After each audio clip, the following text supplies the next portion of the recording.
Hello everyone, आप सभी का स्वागत है आपके अपने यूट्यूब चैनल वाईएम के एजुकेशन क्लास पर। इस चैनल पर फ्रेंड्स यूजीसी नेट के लिए कंप्लीट एजुकेशन सब्जेक्ट पढ़ाया जाता है। तो देखिए, हमने कर दिया है स्टार्ट फिर से कुछ गैप के बाद। अब हमने इस छोटे से प्रयास को फिर से जारी किया है। तो भाई सभी लोग सभी चीजें बिना मतलब की चीजें देखते हैं, लाइक करते हैं, शेयर करते हैं और कमेंट्स करते हैं, चैनल को सब्सक्राइब करके रखते हैं। लेकिन जो पढ़ाई की चीजें हैं, भले ही आप जो भी इस वीडियो को देखा, मान लीजिए तैयारी करने वाले देख रहे हैं, उनके लिए तो इसमें फायदा है ही है। लेकिन जो भी देख रहे हैं तो चैनल को सब्सक्राइब अवश्य कर लिया करिए। और आपसे संबंधित अगर यूजीसी नेट करने वाले स्टूडेंट या बीएड एमएड जिनके पास एजुकेशन सब्जेक्ट बीएड एमएड में तो होता ही है पूरा, बाकी एमए बीए में और 12th में है और उनके में ये चीजें हैं उनके टॉपिक में, तो उनको बहुत अधिक इससे लाभ मिलने वाला है। बाकी फोकस इसमें सिर्फ यूजीसी नेट का सिलेबस पढ़ाया जाएगा। तो देखिए, क्लास 7 होने वाली है। आज हमने क्या है कि वेदांत दर्शन पढ़ेंगे। यूनिट 1 में 7वें नंबर की क्लास है आज, वेदांत दर्शन। देखिए, वेदांत दर्शन किसे कहते हैं, इससे पहले हम पढ़ चुके हैं योग दर्शन बहुत ही अच्छी तरीके से। तो देखिए, अब क्या है कि छोड़ना कुछ भी नहीं है, सारी चीजें इस चैनल पर क्रम से आपको थ्योरी मिलेगी और एक बार वीडियो देखते ही सारी चीजें क्लियर हो जाएंगी। उसके बाद में बाकी चीजें भी हम लेके आएंगे। तो देखिए, वेदांत के अंतर्गत क्या होता, मूलतः अद्वैतवाद, विशिष्टाद्वैत ये द्वारा नहीं, विशिष्टाद्वैत संबंधी मतों का अध्ययन किया जाता। तो वेदांत के अंतर्गत देखिए, अद्वैतवाद क्या होता, विशिष्टाद्वैत क्या, इनके अपने अपने दो मत हैं। विशिष्टाद्वैत के कुछ मत हैं और अद्वैतवाद को जो मानते हैं उनके कुछ मत हैं। तो इन्हीं का अध्ययन वेदांत दर्शन के अंतर्गत किया जाता है। तो देखिए, अद्वैतवाद दर्शन, अब ये दो मत आपने पढ़ लिया, तो उसमें नंबर 1 अद्वैतवाद दर्शन। इसमें देखिए क्या है कि इसको किसने स्थापित किया, इसको शंकराचार्य ने क्या बताया कि उनके अनुसार देखिए उन्होंने क्या माना कि शंकराचार्य के अनुसार आत्मा व्यभिचारी है, स्वयं सिद्ध है, वह ज्ञानात्मक तर्क की अवस्था है। तो शंकराचार्य देखिए क्या कहते हैं, देखिए अद्वैतवाद से संबंधित मैचिंग में या कहीं आ जाए अद्वैतवाद, तो उसके संबंध उसके बारे में किसने बताया, शंकराचार्य। ध्यान रखना है। दूसरा जो है ये विशिष्टाद्वैत इसके हैं रामानुज, इसके हैं रामानुज। तो ध्यान रखना, अद्वैत जिसमें आ जुड़ा है पहले आता है, उसके कौन है, शंकराचार्य। और दूसरा वाला जो है विशिष्टाद्वैत, देखिए अल्फाबेट में ऐसे याद हो सकता है, वा भी बाद में आता है और रा भी।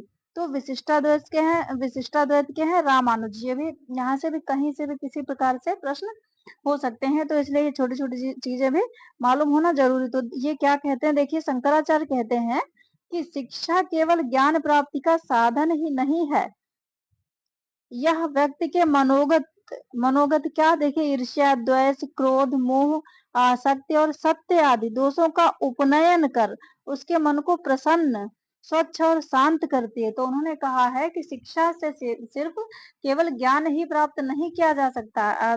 तो अद्वैतवाद में शंकराचार्य जी क्या कहते हैं कि शिक्षा से केवल सिर्फ ज्ञान ही प्राप्त नहीं किया जा सकता, बल्कि देखिए जो व्यक्ति के मनोगत विचार हैं, मानसिक रूप से क्या, ईर्ष्या, द्वेष, क्रोध, मोह, आसक्ति, सत्य, ये सारी चीजें हैं, इनका उपनयन करके उसके मन को, उपनयन मतलब इन सबको दूर करके, मतलब क्या उसका, वैसे तो उपनयन संस्कार क्या होता है कि जैसे कि विद्या आरंभ करना होता है, तो लेकिन इसमें देखिए इन दोषों को दूर करके क्या करते हैं, मन को प्रसन्न और स्वच्छ शांत करती है, जिससे मनुष्य के अज्ञान, शोक, मोह, क्रोध आदि दोषों की निवृत्ति होती है।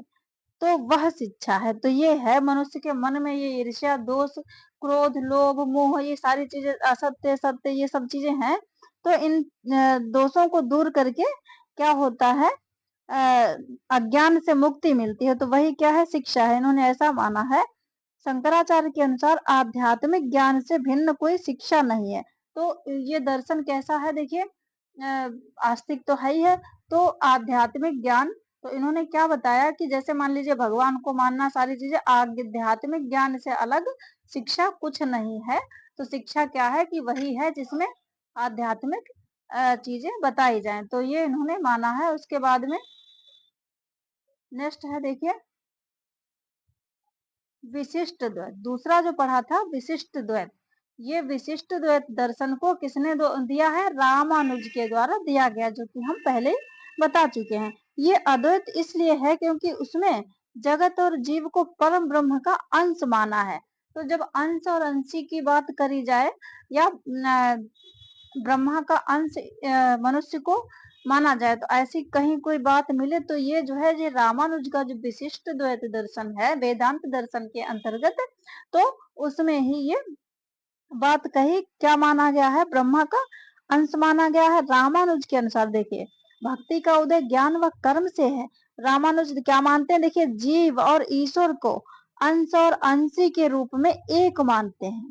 कैसे, देखिए जिस प्रकार अंश को, क्या अंश का कोई नाम नहीं है, मान लीजिए किसी बच्चे का या किसी का नाम नहीं, अंश का मतलब यहाँ पे कुछ भाग है, मान लीजिए ये पूरा सा भाग, उसका इतना सा भाग, ये है क्या, अंश का मतलब यहाँ पे तो क्या है, ईश्वर को अंश और अंशी के रूप में एक मानते हैं। जिस प्रकार अंश को पूर्ण से पृथक नहीं किया जा सकता, उसी प्रकार शरीर से, जैसे देखिए हाथ पैर आदि का कोई अस्तित्व नहीं रह जाता, कब, शरीर से अलग होकर। अगर हाथ पैर को शरीर से अलग कर दिया जाए, किसी का हाथ पैर तो क्या होता है कि उसका, उस हाथ या पैर का कोई अस्तित्व नहीं है। उसका अस्तित्व कब है, जब वो शरीर से जुड़ा हुआ है, तो सारे काम कर सकते हैं और पूरा मतलब उसके बिना कुछ हो ही नहीं सकता उस हाथ या पैर के बिना। लेकिन जब उसको शरीर से अगर वो अलग हो जाता है तो वो हाथ पैर अकेला कुछ नहीं कर सकता शरीर के से अलग होकर। उसी प्रकार से इन्होंने, रामानुज ने माना है क्या, कि जैसे कि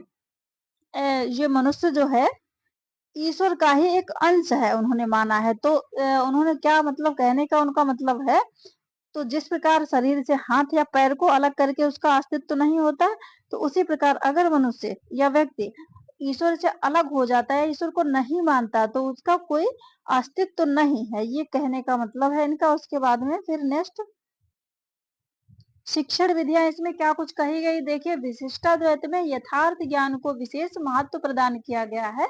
और जो लर्नर है, मतलब शुरुआत स्टार्टिंग जिन्होंने की है, तो उनको भी पता होगा, क्योंकि एजुकेशन सब्जेक्ट जो भी पढ़ता है उसको यथार्थवाद, प्रकृतिवाद, प्रयोजनवाद, ये सारी चीजें थोड़ा थोड़ा तो भी मालूम होती हैं। तो यथार्थ क्या होता है, वर्तमान समय की जो चीजें, तो आगे यथार्थवाद पूरी तरीके से हम पढ़ेंगे तो ये शब्द यहाँ पे आ गया, तो बता दिया। विशिष्टाद्वैत में क्या है, देखिए यथार्थ ज्ञान को विशेष महत्व प्रदान किया गया, मतलब वर्तमान जो ज्ञान है उसको, इसके लिए प्रमेय तथा प्रमाण दो साधन माने गए हैं।